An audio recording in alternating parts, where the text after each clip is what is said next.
আমার কাছে মনে হচ্ছে যে আচ্ছা ডক্টর মোহাম্মদ ইউনূস অ্যাটলিস্ট মানে উনি ওই লোভী মানুষটা হবে না যে ক্ষমতায় এসে ক্ষমতার লোভ করবে কিংবা টাকার লোভ করবে কিংবা আসলে সরকার দেশটাকে ঠিক করে চালাতে পারবেন না। আরো একটা সাধারণ আলোচনা করতে চাই দর্শক, এই যে ভদ্রমহিলাকে দেখছেন, ওনার নাম হচ্ছে আজমিরি হক বাঁধন। সবাই নিশ্চয়ই এই তারকা শিল্পীর ব্যাপারে ধারণা পেয়েছেন যে একেবারে উত্তাল সময় তিনি নিজে মাঠে ছিলেন, বক্তব্য দিতেন এবং ফেসবুকে পোস্ট দিতেন এবং একটা পরিবর্তন হোক এরকম সাহসী একটা অবস্থান নিয়েছেন, যেখানে মানে কি বলবো, কয়েকশো শিল্পী বা গুরুত্বপূর্ণ শিল্পীরা সরকারের পক্ষে অবস্থান নিয়েছেন। তার বিপরীতে আজমিরি হক বাঁধন তার বক্তব্যগুলো তখন অনেককেই অনুপ্রাণিত করেছে। তো তার এক বছর পূর্তিতে বা এক বছরের পরে এসে সম্প্রতি একটা টেলিভিশনে তার একটা সাক্ষাৎকার দেখছিলাম। তিনি তার হতাশা ব্যক্ত করছেন। তিনি বলছেন যে আমি ভাবিনি যে ক্ষমতার জন্য ডক্টর মোহাম্মদ ইউনূস লোভী হবেন, এবং তিনি বলছেন যে আমি ভেবেছিলাম যে তিনি তার উপদেষ্টাদেরকে নিয়ে দেশের ভালো কিছু করবেন, কিন্তু আজকে যে পর্যায়ে দেশ উপনীত হয়েছে তাতে তিনি প্রচণ্ডভাবে হতাশ।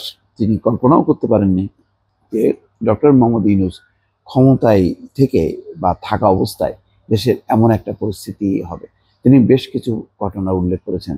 ৩২ নম্বর ভাঙা, নাট্যপাড়ায় নাটক করতে না দেয়া, মেয়েদের যে বিভিন্ন শো, মানে কালচারাল শোগুলো হয় বা শোবিজদের যে কার্যক্রমগুলো হয়, দোকান উদ্বোধন বা নানান সাংস্কৃতিক কর্মকাণ্ড, সেগুলো বন্ধ হবে, এই পরিস্থিতির মধ্যে চলে যাবে দেশ, এটা তিনি কল্পনা করতে পারেননি।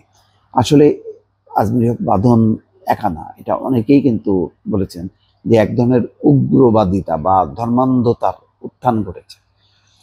জামাত ইসলাম সরাসরি জড়িত না, আমি বলবো যে, কিন্তু এটাও সত্য যে জামাত, বিএনপি, মাঠ পর্যায়ে রাজনৈতিক দল যতগুলো আছে তারা কিন্তু এই ধর্মান্ধতা বা উগ্রতা ঠেকাতে পারেনি। ডক্টর মোহাম্মদ ইউনূসের শাসনামলেই বা তার আইন শৃঙ্খলা বাহিনীর সামনেই একের পর এক দেশের 34-35টা জেলায় ধ্বংসযজ্ঞ চলেছে। দফায় দফায় আওয়ামী লীগের সেই নেতাদের বাড়িতে এক দফা, সেই 5ই আগস্টের ওই সময়কার উত্তাল সময় কথা বাদই দিলাম, সে তখন একটা যৌক্তিকতা ছিল যে গণঅভ্যুত্থানের ফলে এরকম ঘটনা ঘটে।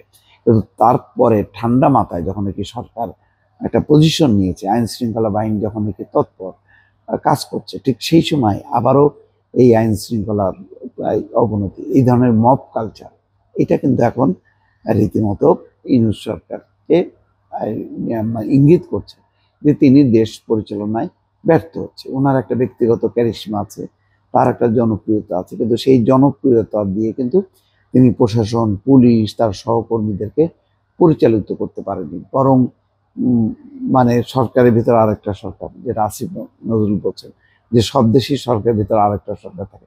তার মানে একটা কোর কমিটি আছে, ভিন্ন মাত্রার একটা রাজনৈতিক, যেমন আসিফ মাহমুদ সজীব ভুঁইয়ার পোস্টগুলো, মাহফুজ আলমের সর্বশেষ যে পোস্টটা ছিল যে মানে 111-এর পদধ্বনি শোনা যায়, এই যে সব কথাবার্তাগুলোর মধ্যে দিয়ে সরকারের অবস্থান দুর্বল হচ্ছে।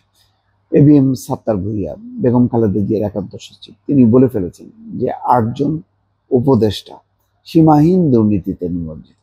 তো এই কথাগুলো আসছে কেন? আমি আগেই বলেছি দর্শক যে এই সরকারের যেহেতু ডালপালা হাত পা কিচ্ছু নাই, অর্থাৎ যে সব উইংয়ের উপর ভর করে ক্ষমতায় থাকতে হয়, পুলিশ, প্রশাসন, বিচার বিভাগ, কোনো কিছুই তার কন্ট্রোলে নেই। সেই কারণে এই ধরনের সরকার যদি লম্বা হয়, প্রলম্বিত হয়, দীর্ঘ সময় থাকতে চায়, তখন অনেকগুলো ক্ষমতার কেন্দ্র গড়ে ওঠে। যেমন দেখেন, মানে বাংলাদেশের এলাকাগুলোই বলছেন, রাজনৈতিক দলের শক্তি যেখানে, প্রশাসন, পুলিশ তার কথা শুনছে, সে কিন্তু কেন্দ্রের কথা শুনছে না। তো সেখানে ভাগ ভাগ হয়ে গেছে, কোথাও বিএনপি, কোথাও জামাত, কোথাও এনসিপি। মিনিস্ট্রিগুলি দেখেন, মানে সমস্ত জায়গাগুলোতে এই ধরনের পরিস্থিতি। এবং এর কারণ হলো কি, যে একটা সংস্কারের জন্য লম্বা সময় নিয়ে এসছে, সেই সংস্কার করতে গিয়ে এটা হয় না, ওইটা হয় না। এনবিআর সংস্কার করতে গিয়ে একটা ভয়ঙ্কর একটা আন্দোলনের পরিস্থিতি, বহু কর্মকর্তার চাকরি চলে গেছে। প্রতিদিন সচিব বলাকে ঘিরে নানান পেশাজীবীদের সমাবেশ, দাবি পূরণের আওয়াজ, এই যে চলছে, এগুলো নিয়ন্ত্রণ করতে পারেনি।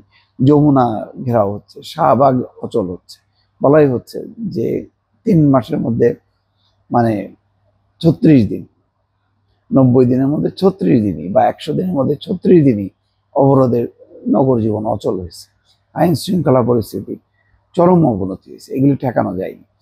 তো এর কারণ হচ্ছে ওই যে প্রলম্বিতভাবে থাকা।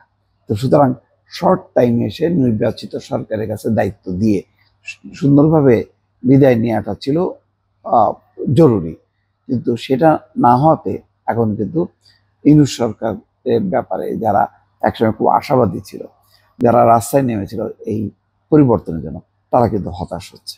দর্শক ভালো থাকবেন, আল্লাহ হাফিজ।